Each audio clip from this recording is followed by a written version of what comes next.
A woman nearly dies after being hit on the head by a scaffold. Hi, I'm Gerald Oginski, a New York medical malpractice and personal injury trial attorney, and I'm just about to head out for my bike ride this morning. And I saw in the paper in today's post, you can see here, it's on page 6, it's a horrible situation involving a woman who got hit on the head by a scaffold as she's walking by.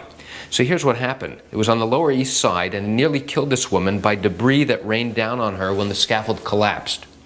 And the victim was being tended to by firefighters, was hit by plywood boards that came crashing down on East Broadway and Jefferson Street in the morning in Manhattan. Why is this article interesting? Because here this woman is minding her own business, she's walking by a construction site, and for no reason at all that we can discern from the article, something falls, hits her in the head, and almost kills her. It says, and according to this witness, Maria Gonzalez, she said she was walking towards her and there was like a gust of wind and part of the scaffold just hit the lady in the head. The impact knocked the victim to the ground. Next thing you know, she's on the ground, got a puddle of blood around her. And she was taken to Bellevue Hospital with head trauma. So why is this important for you and why do you need to know about it? Well, anytime an incident like this happens near a construction site, as an attorney, we always have to look to see who's responsible, who created the condition. What was the condition that caused this thing to fall and hit this passerby, this person on the sidewalk, to suffer injury? And depending upon the significance of the injury, that will help us understand the mechanism by which this event occurred.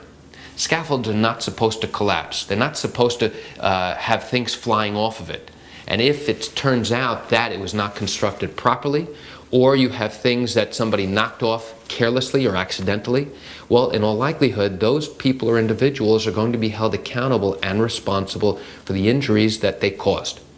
That's it for today's video about scaffold injuries in Manhattan. I'm going to head out now for my bike ride. And by the way, if you like this information, I want you to press the button below here that says like. Why? So that all of your friends on Facebook and YouTube can get the benefit of this same exact information.